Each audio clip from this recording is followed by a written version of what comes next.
Hello friends, मेरे digital classes में आप लोग का बहुत बहुत फिर से नए सेशन में स्वागत करता हूं। तो चलिए छत्तीसगढ़ समाज तनी यहाँ पे जो है हम मोस्ट इम्पोर्टेंट क्वेश्चन जो है यहाँ पे कवर कराते हैं आने वाले आपके एग्ज़ाम के लिए। चाहे आप पीएससी प्री हो, चाहे मेंस की तैयारी कर रहे हैं, छत्तीसगढ़ पुलिस के लिए प्रिपरेशन कर रहे हों, और साथ ही साथ प्रयोगशाला हो गया, हॉस्टल वार्डन हो गया, तो उन सभी एग्जाम को देखते हुए यहाँ पे जो क्वेश्चन को तैयार किया रहता है सभी एग्जाम के लिए। यहाँ से बहुत सारे क्वेश्चन आपके अलग अलग एग्जामों यहाँ से क्वेश्चन पूछे हुए हैं। साथ ही साथ हॉस्टल वार्डन के लिए कंप्यूटर का सेशन मैं चला रहा हूँ, तो उसमें पूरा बेसिक से यहाँ पे पढ़ा रहे जितना आपका सिलेबस में दिया हुआ है। नहीं जुड़े हो तो आप जुड़ सकते हैं। लगभग 8 पार्ट उसके अपलोड कर चुका हूँ मैं, कंप्लीट कराया जाएगा आपको। चलिए स्टार्ट करते हैं। 15 क्वेश्चन मैं पिछले सेशन में कवर करा दिया था, हिस्ट्री का है। तो निम्नलिखित कथन को पढ़िएगा। ये आपके जो है असिस्टेंट प्रोफेसर इंजीनियरिंग 2016 पेपर में भी आया हुआ है। तो पहला है, समुद्रगुप्त की जो प्रयाग प्रशस्ति में छत्तीसगढ़ को कौशल कहा गया है।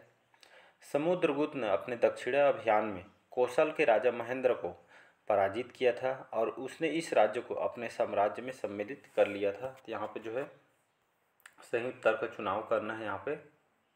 तो सही उत्तर है 1, 2, 3, 2 और 3, 1 और 2, और डी है 1 और आपका 3।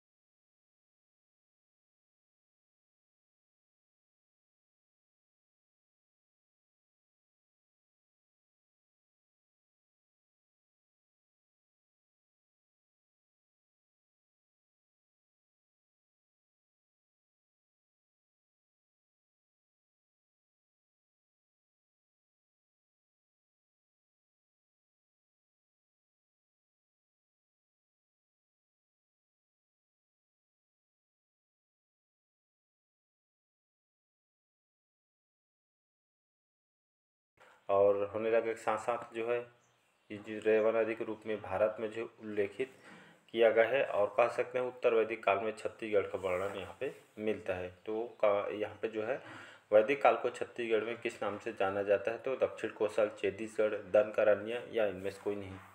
तो बताइएगा जी, इस कमेंट बॉक्स में कमेंट करके बताइएगा कि जो है वैदिक काल में छत्तीसगढ़ को किस नाम से जाना जाता है। कल मैंने जो है ये जो रामायण काल में जो है छत्तीसगढ़ को सॉरी बस्तर को तो दनकारण्य के नाम से जाना जाता है, याद रखिएगा। कल मैं शायद दूसरा आंसर इसका बता दिया था। तो वैदिक काल रामायण काल में बस्तर को दनकारण्य कहा गया है। ठीक है जी, इसका आंसर आप बताइएगा, वैदिक काल में छत्तीसगढ़ को किस नाम से जाना जाता है। चलिए अगला क्वेश्चन देखते हैं। इस क्षेत्र में 5वीं से लेकर 6ठी शताब्दी के शासन करने वाला शासक प्रसन्न मात्र किस वंश से संबंधित थे? ये आपके देख सकते हैं व्यापम भी आया हुआ है। तो सरपुरी वंश, कलचुरी वंश, पांडु वंश, या नल वंश। तो इसका जो करेक्ट आंसर हो जाएगा, तो प्रसन्न मात्र जो है एक सरपुरी वंश के शासक था। 5वीं से 6ठी जो है सदी में जो है सरपुरी वंश यहाँ पे शासक किया गया था। राजधानी जो उस समय जो है सारंगढ़, संबलपुर, सरपुर, इन्होंने जो राजधानी बनाया था। ये एग्जाम में डायरेक्ट क्वेश्चन पूछ सकते हैं कि सरब वंश इसके संस्थापक कौन है? तो सरब राज, याद रखिएगा। सरब राज जो है इसके जो है संस्थापक है, और ये जो वैष्णव धर्म के अनुयायी थे। सरबपुरी वंश जितने भी शासक थे ये सभी जो है वैष्णव धर्म को ये लोग मानते थे। और यहाँ पे जो है सरबपुरी वंश में अगर मैं कौन से शासक बोल रहे हैं, प्रसन्न मात्र की बात करूँ, इन्होंने नीरीला नदी, जिसको अभी लीलागर नदी के नाम से जानते हैं, याद रखिए लीलागर या नीडीला नदी। तो ये जो है इसी के किनारे प्रसन्नपुर जो मल्हार है, इसका जो नगर है, शहर है, इन्होंने बसाया था। और गरुड़ चक्र शंख युक्त जो है सोने के सिक्के इन्होंने चलाए थे। तो ये प्रसन्न मात्र ने ही चलाए थे। ये आपके CGPSC प्री में आया हुआ है, और बहुत सारे व्यापक वगैरह में क्वेश्चन आपसे पूछा गया है। तो इसका जो है ये ऑप्शन करेक्ट आंसर हो जाएगा। चलिए अगला क्वेश्चन है, इस राज्य के सिरपुर में किस राजवंश के शासनकाल में रानी वाष्टा ने ईंटों में एक मंदिर का निर्माण करवाया था? नल वंश, सरबपुरी वंश, पांडु वंश, या सोम वंश। तो इसका जो करेक्ट आंसर हो जाएगा पांडु वंश। तो इस राज्य में सिरपुर में किस राजवंश के शासनकाल में रानी वाष्टा ने ईंटों में से जो है एक मंदिर निर्माण करवाया था? तो पांडु वंश में इन्होंने करवाया था। हर्षगुप्त अब सुने होंगे, हर्षगुप्त जो है इनका विवाह हुआ था मगध के मौखरी वंश के जो राजा सूर्यवर्मा की पुत्री रानी वाष्टा से, याद रखिएगा। रानी वाष्टा का जो इनका विवाह हुआ था। और यहाँ पे जो हर्षगुप्त की मृत्यु के पश्चात रानी वाष्टा ने ही महाशिवगुप्त बालार्जुन के काल में कहाँ पे सिरपुर में एक जो है प्रसिद्ध लक्ष्मण मंदिर का निर्माण करवाया गया था। और ये पूरी तरीके से जो है लाल ईंटों से जो है इसका निर्माण कराया गया था। और कहा जाता है गुप्त कालीन का श्रेष्ठ एग्जाम्पल इसको माना जाता है, उदाहरण माना जाता है। ये भगवान विष्णु भगवान का जो है मंदिर है, तो इसको याद रखिए। जो है पांडुवंश, ये जो है करेक्ट आंसर हो जाएगा। चलिए अगला क्वेश्चन देखते हैं। निम्न कथन को पढ़िए। पहला है प्राचीन छत्तीसगढ़ का उत्तरी भाग मौर्य साम्राज्य में सम्मिलित था। दूसरा है सरगुजा क्षेत्र की सीता बेंगरा और जोगीमारा गुफाओं में जो है ब्राह्मी लिपि का प्रयोग किया गया था और मौर्यकालीन अभिलेख यहाँ से प्राप्त हुए हैं। और अशोक के कलिंग अभिलेख से भी यहाँ पे इसकी पुष्टि होती है। तो चलिए इसका जो है यहाँ पे 1 मिनट बताना है सही उत्तर। केवल एक सही है, केवल 1 और 2 और 3 या डी है 1 2 3। तो इसका जो करेक्ट आंसर हो जाएगा 2 और 3 करेक्ट आंसर हो जाएगा। कहने का मतलब यहाँ पे जो है सरगुजा क्षेत्र के सीता बेंगरा और जोगीमारा की गुफा में जो है ब्राह्मी लिपि का प्रयोग किया था और मौर्यकालीन अभिलेख यहाँ से प्राप्त हुए हैं, करेक्ट हो जाएगा। अशोक के कलिंग अभिलेख से भी इसकी पुष्टि जानकारी यहाँ से प्राप्त होती है, मतलब इसका 2 और 3 करेक्ट आंसर हो जाएगा। कथन आज के क्वेश्चन में इसलिए है क्योंकि कथनों से बहुत सारे क्वेश्चन आपसे पूछे जाते हैं, तो डाटा बढ़िया तरीके से आपको पढ़ना है और सही आंसर आपको लेना है, ठीक है जी। चलिए अगला क्वेश्चन देखते हैं। चीनी इतिहासकार ह्वेन-सांग ने छत्तीसगढ़ के किस स्थल की इन्होंने यात्रा की थी? ये एग्जाम ही क्वेश्चन पूछा गया है। मल्हार, जांजगीर या आपके दमूधारा या गिरौदपुरी। तो चीनी यात्री जो ह्वेन-सांग थे, किनके शासनकाल में? महाशिवगुप्त बालार्जुन के शासनकाल में इन्होंने जो है एक चीनी यात्री थे ह्वेन-सांग। इन्होंने लगभग 639 ईस्वी में कहाँ पे एक तो सिरपुर और दूसरा आपका मल्हार, सिरपुर और मल्हार के जो है यात्रा इन्होंने की थी। इनके शासनकाल में जो है ये ह्वेन-सांग ने जो यात्रा का जो वर्णन अपनी पुस्तक सी युकी में किया, जिसमें छत्तीसगढ़ को क्यासलों में जो है उन्होंने वर्णन किया गया है, तो याद रखिएगा। तो यहाँ पे इसका जो करेक्ट आंसर हो जाएगा मल्हार। ऑप्शन में जैसे मल्हार दिया है और मल्हार के साथ साथ यहाँ पे जो है सिरपुर अगर दिया रहता तो हम सिरपुर भी आंसर लगा दे, ठीक है जी। यहाँ पे सिरपुर रहता तो हम दोनों का आंसर लगा दे। दोनों का जो है इन्होंने भ्रमण किया था लगभग 639 ईस्वी में। जो पांडुवंशी शासक थे महाशिवगुप्त बालार्जुन के शासनकाल में इन्होंने यहाँ पे आए हुए थे, इसको याद रखिएगा। चलिए अगला क्वेश्चन। छत्तीसगढ़ के महासमुंद जिले के निम्नांकित किस शहर में ह्वेन-सांग ने 17वीं शताब्दी में यात्रा की थी? सिरपुर में, कबीरधाम में, अंबिकापुर में, अहिरवारा में। तो इसका जो करेक्ट आंसर हो जाएगा, तो इन्होंने लगभग सिरपुर में इन्होंने जो है अपना जो है यात्रा इन्होंने यहाँ पे महासमुंद जिला भी बताया मैंने, महासमुंद जिले के जो है सिरपुर में इस शहर में ह्वेन-सांग ने लगभग 17वीं शताब्दी में इन्होंने जो है भ्रमण किया था, यात्रा किया था, तो इसको याद रखिए। चलिए अगला क्वेश्चन देखते हैं। निम्न में से कौन सी जोड़ी प्राचीन छत्तीसगढ़ के राजवंश और उसके जो शासक से सुमेलित है? ये आपके CGPSC में आया हुआ पे क्वेश्चन है। तो चलिए देखते हैं यहाँ पे कौन सा जोड़ी यहाँ पे सही, उसको यहाँ पे बताना कौन से राजवंश और शासक से संबंधित है। सरपुरी वंश भवदत्त वर्मा, पांडुवंश महाशिवगुप्त बालार्जुन, सोमवंश जगतदेव भूषण, नल वंश ये प्रसन्न मात्र। तो यहाँ पे चलिए जी कौन सा हो सकते हैं एक तरफ राजवंश और शासक दिया गया है, तो इसका आगे देखेंगे तो इसका बी ऑप्शन करेक्ट आंसर हो जाएगा। पांडुवंश के शासक जो है महाशिवगुप्त बालार्जुन हैं और इन्हीं के काल को छत्तीसगढ़ के जो है स्वर्णकालीन के शासनकाल को माना जाता। अभी पढ़े हैं तो याद रखिए सर्वाधिक समय तक शासनकाल इन्हीं का रहा था आपके पांडुवंश में। तो इसका बी ऑप्शन यहाँ पे करेक्ट, कौन सा सुमेलित है इसको पूछा गया था, तो इसका बी ऑप्शन करेक्ट आंसर हो जाएगा, ठीक है जी। चलिए अगला क्वेश्चन है।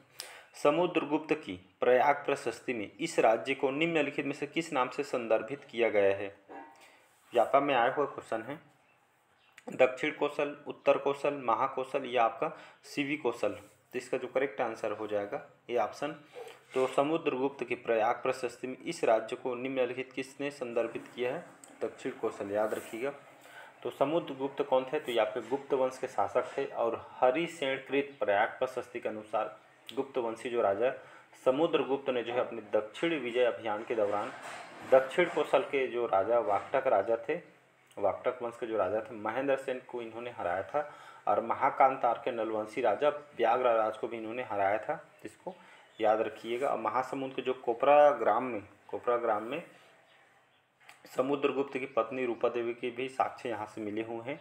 और समुद्रगुप्त ने अपने दक्षिण कौशल और महाकांतार को विजय के बाद अपने साम्राज्य में ग्रहण मोक्ष अनुग्रह नीति के तहत सम्मिलित नहीं किया था, तो इसको याद रखिएगा। तो ये जो है ये ऑप्शन करेक्ट आंसर हो जाएगा।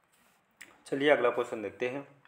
छत्तीसगढ़ के प्राचीन काल में शासन करने वाले सरपुरी राजवंश, कौन सा राजवंश? सरपुरी राजवंश का राजधर्म निम्न में से क्या था? शैव धर्म, वैष्णव धर्म, शाक्त या बौद्ध धर्म? बहुत इंपॉर्टेंट क्वेश्चन है यहाँ पे जो है।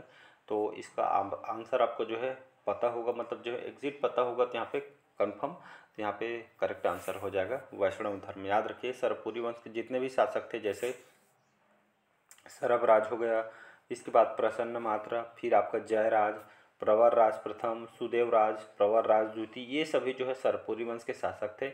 और ये जो है सरपुरी वंश के धर्म जो है वैष्णव धर्म से संबंधित है। याद रखिए वैष्णव धर्म को जो है अनुयायी थे सभी, इसको याद रखिएगा।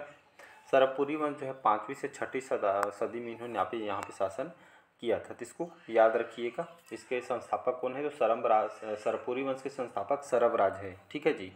चलिए अगला क्वेश्चन देखते हैं।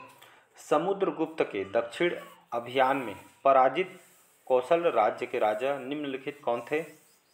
तो स्वामीदत्त, व्याघ्रराज, विष्णुगुप्त या आपका महेंद्र? तो इसका जो करेक्ट आंसर हो जाएगा, अभी इसके बारे में डी ऑप्शन करेक्ट आंसर हो जाएगा महेंद्र सेन। याद रखिए समुद्रगुप्त दक्षिण अभियान में पराजित कौशल राज्य के राजा तो निम्नलिखित कौन था?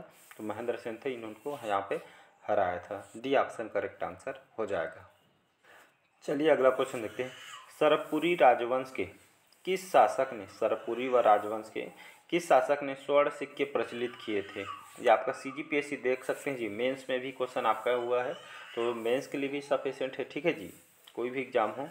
तो सरपुरी राजवंश के किस शासक ने स्वर्ण सिक्के चलवाए थे या प्रचलित किए थे? सरबराज, नरेंद्र सेन, सुदेवराज या प्रसन्न मात्र? इसका जो करेक्ट आंसर जो हो जाएगा प्रसन्न मात्र करेक्ट आंसर हो जाएगा, या ठीक है जी।